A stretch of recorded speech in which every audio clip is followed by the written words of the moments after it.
Marvin Gaye died at 44 years old, shot twice in the chest inside his own bedroom, by his own father. It happened on April 1, 1984, just one day before his 45th birthday. This was the man who sold over 25 million records, whose album What's Going On is ranked among the greatest albums of all time. So how does a voice that taught the world about love end in fear, violence, and blood at home? April 1, 1984. Los Angeles. A small house on South Gramercy Place. Inside that house, Marvin Gaye was not a legend. He was a 44-year-old man, unemployed, paranoid, and deeply afraid. He had moved back in with his parents months earlier, not to rest, but to hide. From debt. From addiction. From voices in his head that never stopped. That morning, the argument began over something trivial. Insurance papers. A misplaced letter. Raised voices in a narrow hallway. Marvin's father, a former minister with a history of violence, reached for a gun.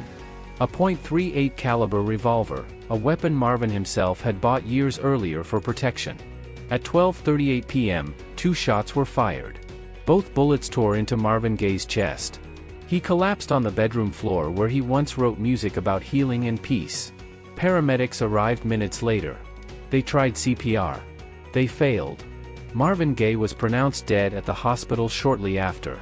The cause, massive internal hemorrhaging. The detail that stunned the world came next.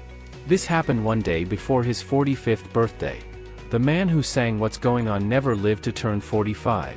News spread within hours. Radio stations stopped programming. Artists broke down mid-interview. America struggled to explain how one of its most soulful voices ended in a domestic shooting. But this was not a sudden tragedy. It was the final chapter of a story that had been writing itself for decades. And to understand why that gun was pulled, you have to go back to the beginning, to a house where fear came before music, and love was never safe. Marvin Gaye was born on April 2, 1939, in Washington, D.C., into a house where fear arrived before music. His father, Marvin Gaye Sr., was a strict Pentecostal minister, a man obsessed with control, religious purity, and obedience. His mother, Alberta, was gentle, protective, and quietly terrified of her husband. Inside that home, love was conditional, and silence was survival. From an early age, Marvin learned one rule: never provoke his father. Discipline in the Gaye household was not guidance. It was punishment. Beatings were frequent. Humiliation was routine. Marvin Gaye Sr. despised weakness, softness, and especially anything he perceived as feminine. And Marvin Jr. was sensitive, artistic, emotionally open, the exact opposite of what his father believed a man should be. Music became Marvin's refuge, but even that was complicated. The church was both sanctuary and prison. Singing gospel allowed Marvin to escape the chaos at home, but it also tied him closer to his father's authority. His voice was praised by the congregation, yet controlled by his father. Marvin was allowed to sing, but never to be free. The psychological damage began early. Marvin struggled with bedwetting well into his childhood, a classic sign of severe anxiety and trauma. Instead of compassion, he was met with shame. Each incident reinforced the same message: you are flawed, you are weak, you are not enough. Over time, Marvin internalized that voice. Even when his father wasn't in the room, the judgment remained. School offered no relief. Marvin was shy, withdrawn, and often bullied. He didn't fit in with boys who valued toughness or aggression. He retreated inward, learning to observe rather than participate. That isolation sharpened his emotional sensitivity, but it also deepened his loneliness. He felt invisible everywhere, except when he sang. His mother tried to protect him, but her power was limited. She absorbed much of the household's tension, acting as a buffer between father and son. Marvin adored her. She represented warmth, safety, and unconditional love, the things he never received from his father. But that dynamic also trapped Marvin in a triangle of guilt, loyalty, and fear. He loved his mother too much to leave. He feared his father too much to stay.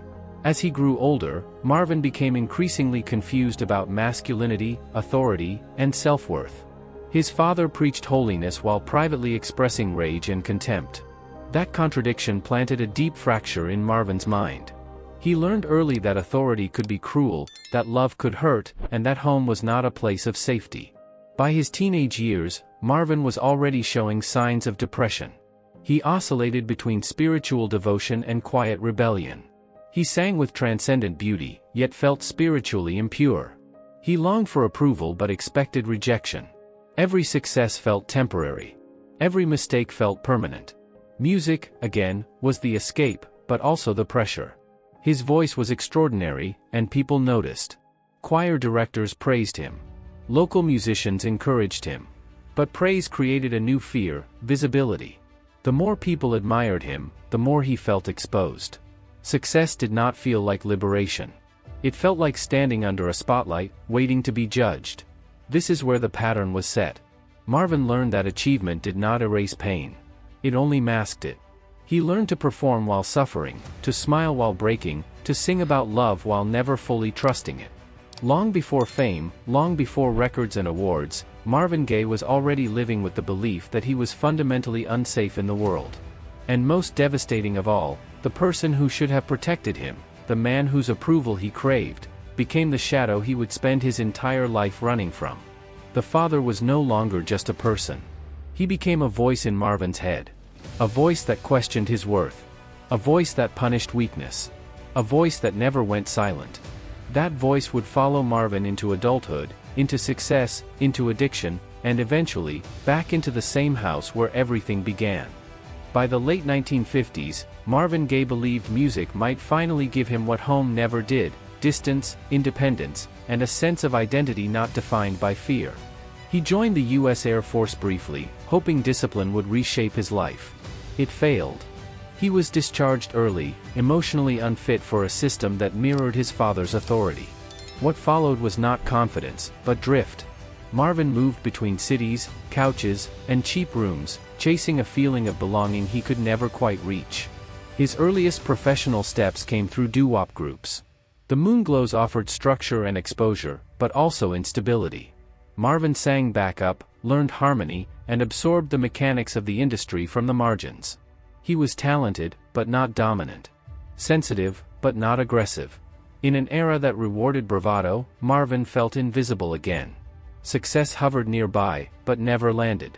Everything changed when he arrived at Motown in Detroit. Berry Gordy saw something rare in Marvin's voice: smooth, intimate, emotionally precise. At first, Marvin was placed behind the scenes, playing drums, arranging sessions, supporting other artists. It was steady work, respectable work. But it reinforced a familiar pattern. He was useful, but not central. Valued, but not trusted with control. When Marvin finally stepped forward as a solo singer, the results were immediate. Early hits climbed the charts. His voice became recognizable across America. Yet internally, Marvin felt detached from the image being built around him. Motown wanted polish, consistency, and commercial safety. Marvin wanted depth. He wanted to explore pain, doubt, faith, sexuality, and politics. The more successful he became, the more confined he felt. Then came the event that quietly fractured him. In 1967, his duet partner and close friend Tammy Terrell collapsed on stage during a performance. She was diagnosed with a brain tumor and died months later at just 24. Marvin was devastated. He blamed himself. He replayed the moment endlessly. The industry moved on. Marvin did not. He withdrew from live performance for years. He stopped trusting joy. He began associating love with loss. The psychological shift was subtle but permanent. Marvin became increasingly introspective, suspicious, and emotionally fragile. He questioned the purpose of making happy songs while the world burned and people he loved disappeared. The Vietnam War, civil rights violence, and social unrest intensified his internal conflict. He no longer believed music could be neutral. But Motown did. This tension led to a standoff. Marvin refused to record. He locked himself away, depressed and uncertain. He was financially dependent on a system he resented. For the first time, success felt like captivity. Every demand from the label echoed his father's voice: obey, perform, do not question. What followed was not rebellion, but paralysis. Marvin spent months doing nothing, drifting between prayer, despair, and self-doubt. He questioned his masculinity, his spirituality, his worth. He felt unclean, unworthy, trapped between the man he was and the man others wanted him to be. When he finally returned to the studio, it was with a quiet defiance. He wrote music that asked questions instead of offering comfort. Music that reflected confusion rather than certainty. This was not ambition. It was survival. Marvin was no longer chasing fame. He was trying to make sense of himself. But even as his artistic instincts sharpened, his emotional foundation remained unstable. He had never learned safety. Never learned boundaries. Never learned how to process grief. The industry rewarded his vulnerability without protecting it. Fans adored his voice without seeing the man breaking behind it. By the end of the 1960s, Marvin Gaye stood at a crossroads. He had tasted success. He had felt loss. He had glimpsed a deeper artistic purpose. But beneath it all, the old patterns remained intact. Approval still mattered too much. Authority still terrified him. And trauma still lived unchallenged inside his body. The stage was set. Not for triumph yet, but for a transformation that would make Marvin Gaye a legend, and quietly push him closer to the edge. By the early 1970s, Marvin Gaye stood on the edge of something no Motown artist had done before. He was no longer interested in being a voice that soothed. He wanted to be a voice that questioned.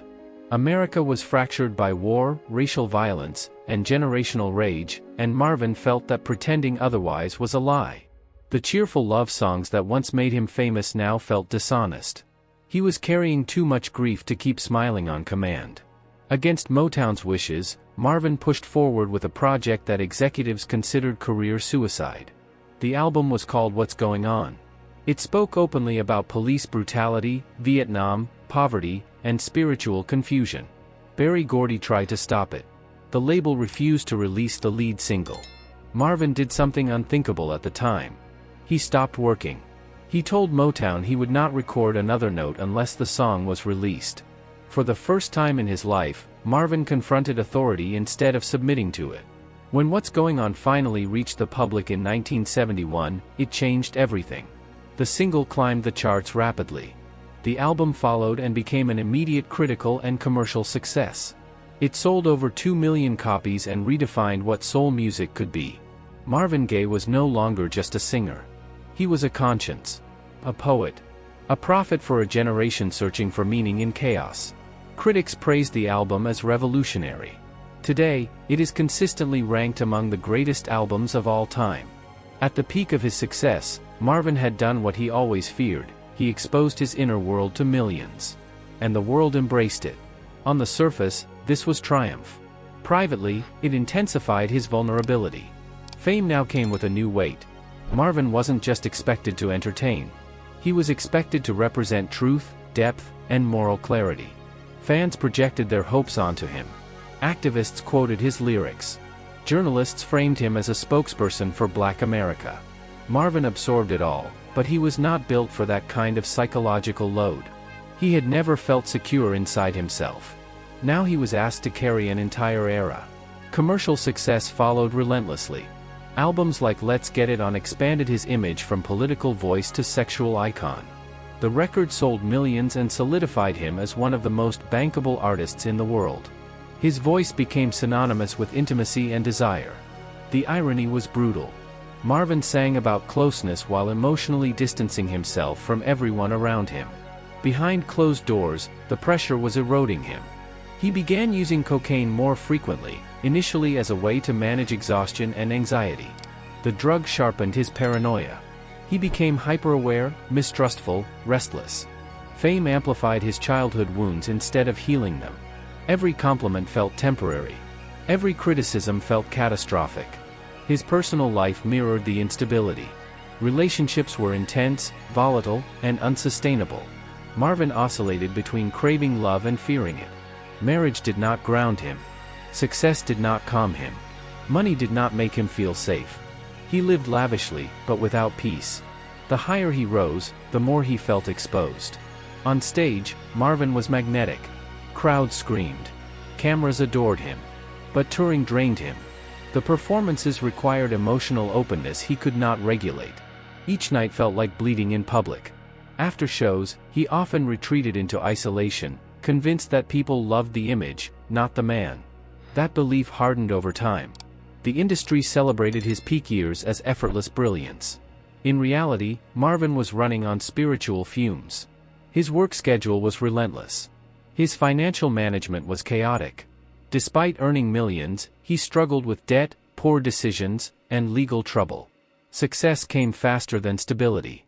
And instability always finds a way to collect interest. What made this period especially dangerous was the illusion of control. Marvin believed that artistic mastery could compensate for emotional damage. As long as the music remained great, the pain could be postponed. But unresolved trauma does not disappear. It waits. And it grows louder in silence. By the mid-1970s, cracks were visible. His output became inconsistent. His behavior erratic. He missed deadlines. He disappeared for long stretches. The same man who once challenged Motown with quiet confidence now avoided confrontation altogether. Authority still terrified him. He simply changed tactics from obedience to withdrawal. The peak had arrived. The glory was undeniable. Marvin Gaye had achieved artistic freedom, cultural influence, and global fame. But the cost was accumulating. The child who learned to survive through silence had never learned how to rest. And success, instead of offering refuge, intensified the noise inside his mind. The world saw a legend at the height of his powers. Marvin felt like a man balancing on a narrow ledge, one step away from collapse. The question was no longer whether the fall would come. It was how long the music could keep him upright before gravity took over. By the late 1970s, Marvin Gaye was no longer falling quietly. He was unraveling in plain sight, emotionally unstable, financially reckless, and psychologically exhausted. Cocaine had shifted from a coping mechanism to a dependency. What once gave him energy now fed his paranoia. He slept erratically. He trusted no one. Every room felt unsafe. Every silence felt like a threat.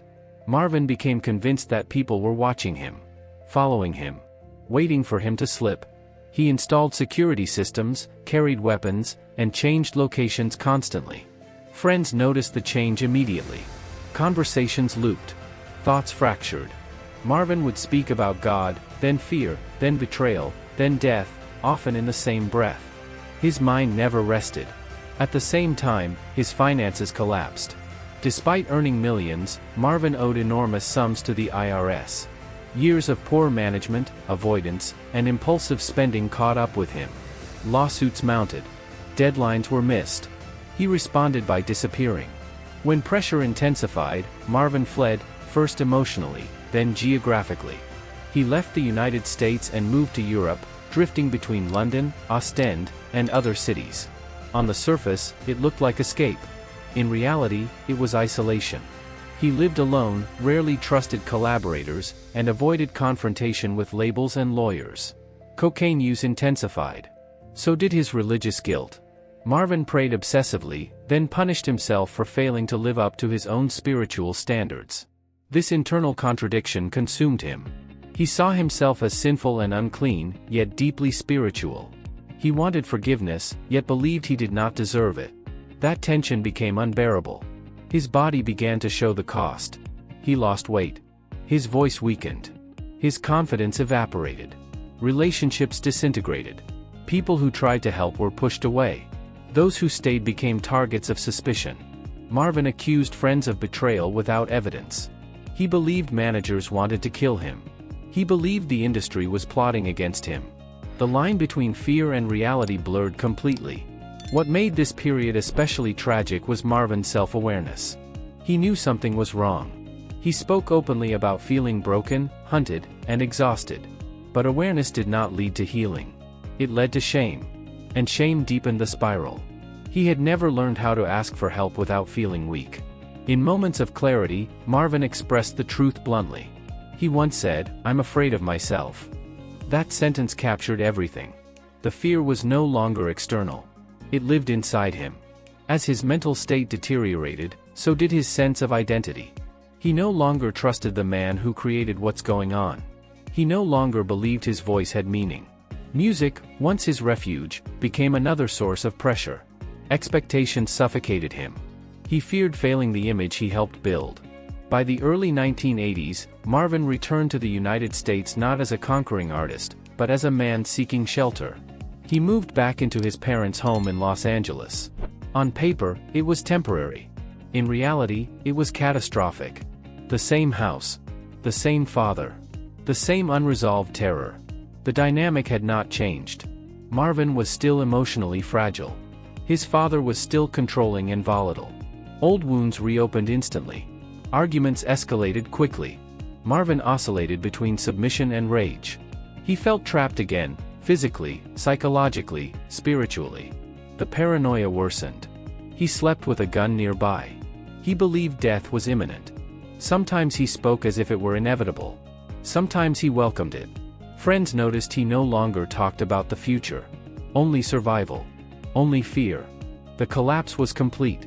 Marvin Gaye, one of the most influential artists in American history, was now living in a constant state of dread, terrified of the world, terrified of his father, and most of all, terrified of what was happening inside his own mind.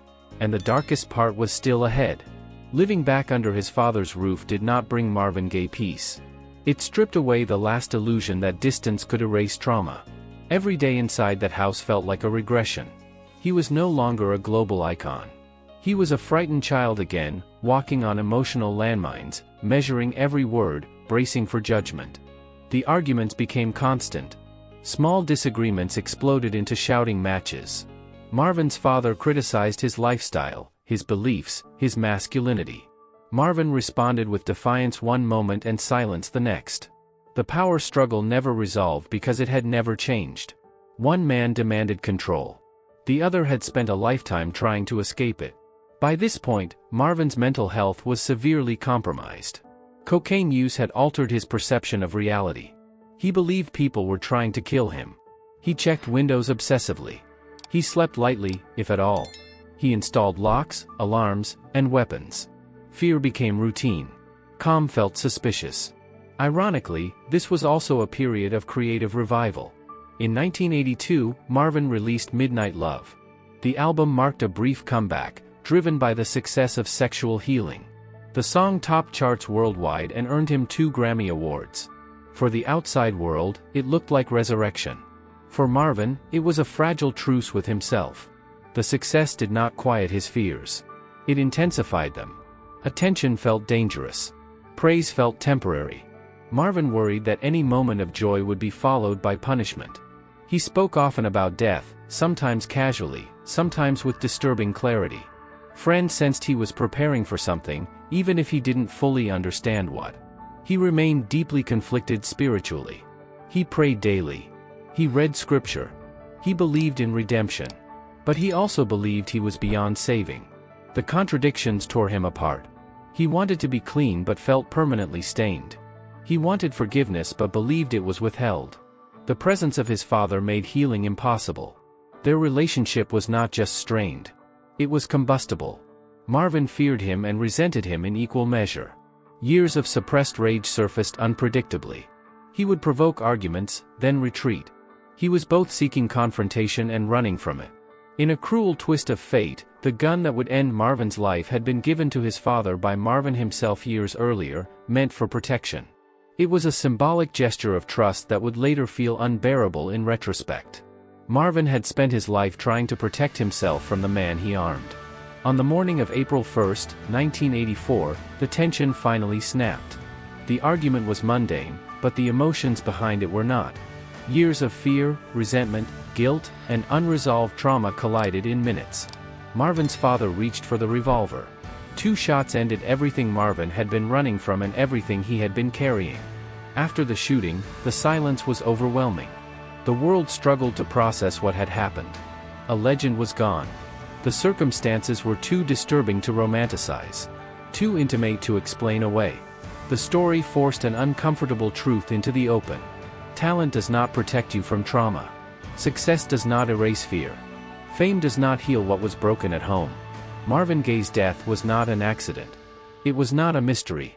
It was the tragic conclusion of a lifetime spent trying to outrun a past that lived inside him. He sang about love with unmatched tenderness, yet never learned how to feel safe within it. He gave voice to a generation's pain while silently drowning in his own. The industry mourned him. Fans memorialized him. History crowned him a genius. But beneath every tribute remained a harder question. How many warning signs were ignored because the music was beautiful? How often was suffering mistaken for depth? How many times did people applaud instead of intervening? Marvin Gaye did not lose a single battle. He lost a war that began in childhood, long before microphones and stages. And when the final moment came, it was not fame, money, or legacy that mattered. It was the unresolved fear between a father and a son, locked in a room where healing never entered. The strange truth about Marvin Gaye's final years is that rebirth did come. Briefly, quietly, and never completely. After years of disappearance, paranoia, and creative paralysis, something shifted in the early 1980s. Exhaustion forced a pause. Running had failed. Hiding had failed. For the first time in a long time, Marvin stopped trying to escape his pain and tried, however imperfectly, to reorganize his life around it. Leaving Europe marked the first step. He returned thinner, more fragile, but momentarily clearer. The cocaine use slowed. The constant motion stopped. He spoke about wanting peace more than success. Not redemption. Not dominance. Just relief. He told people he wanted to feel normal. That word mattered. It suggested humility. And fear. Music re-entered his life cautiously. Not as a battlefield, but as a lifeline. In the studio, Marvin found a structure he could still trust. Synthesizers replaced orchestras. Control replaced chaos. The sound was cleaner, more restrained. Less confrontational. It reflected a man trying to regulate himself rather than expose everything. The result was Midnight Love. Released in 1982, it surprised everyone.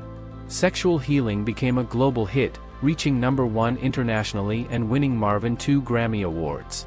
For the public, it looked like a triumphant comeback. Headlines spoke of resurgence. Critics spoke of relevance. Fans spoke of relief. Marvin was back.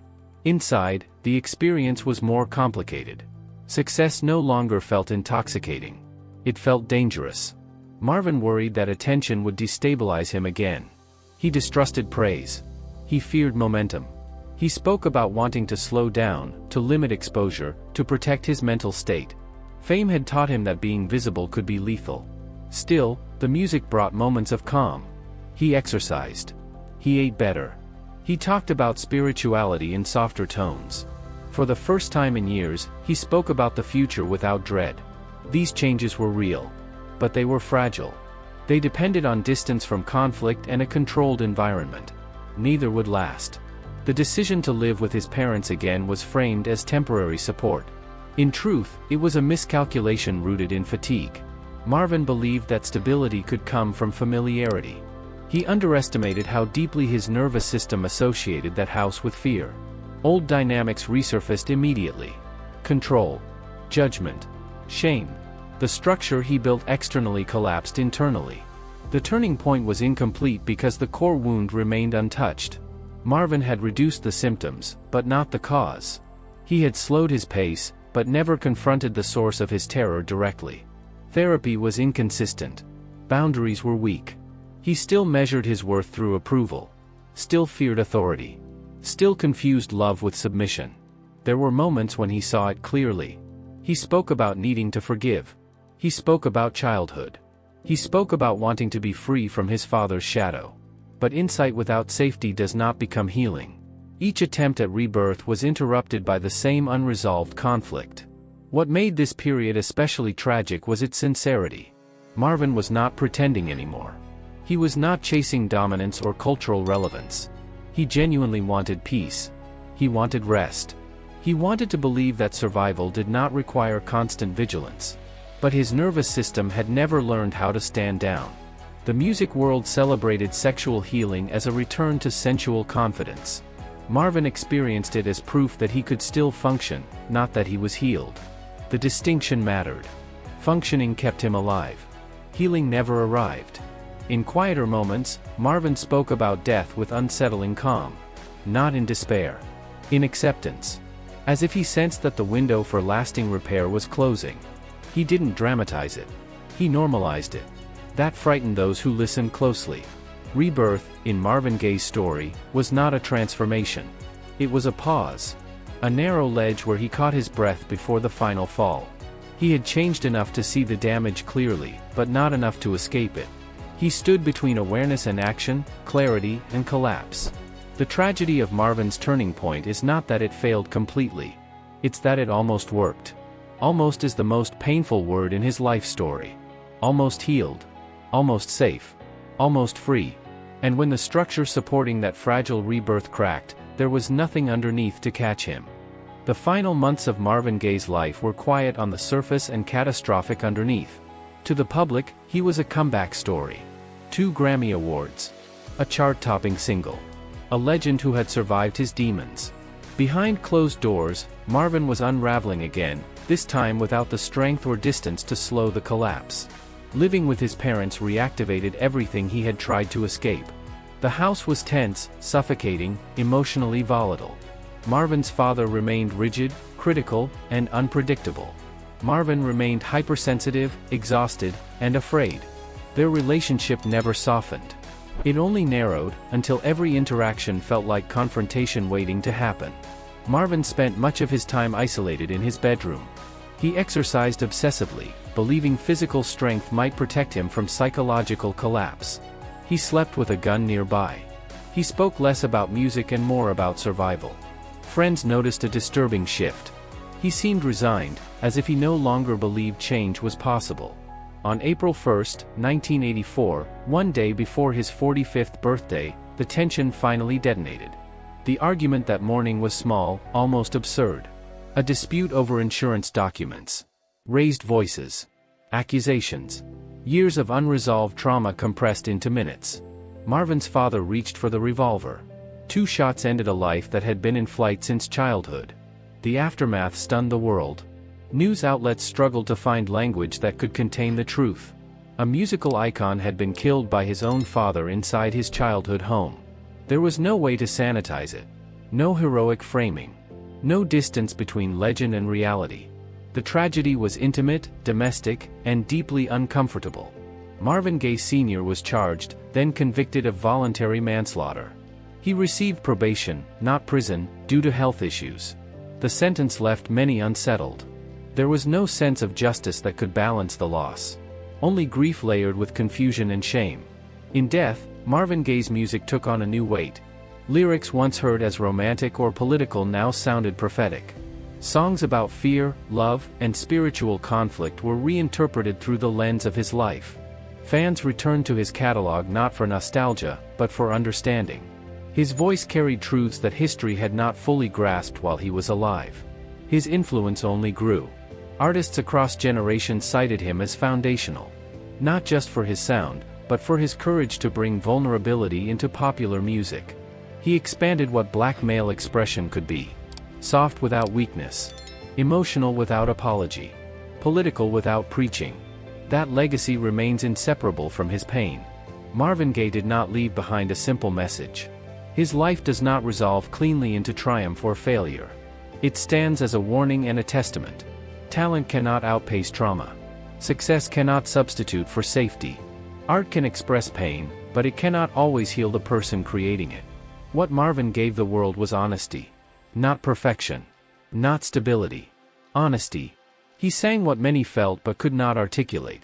He carried contradictions openly. Faith and doubt. Love and fear. Strength and fragility. His legacy lives not because he overcame everything, but because he revealed what happens when some wounds go unhealed. In the end, Marvin Gaye became immortal not because he escaped his darkness, but because he turned it into something millions could recognize as human. Marvin Gaye's story forces an uncomfortable truth into the open. He did not fail because he lacked talent, discipline, or opportunity. He failed because the wounds that shaped him were never given the safety they required to heal. From the outside, his life looked like a dream fulfilled. From the inside, it felt like a battle he never stopped fighting. He showed the world that brilliance and fragility can exist in the same body. That sensitivity can create beauty and vulnerability at the same time. That a voice capable of soothing millions can still belong to a man living in constant fear. Marvin did not lose his way after fame. He carried his pain into fame, and fame amplified it. There is no clean moral to extract from his death.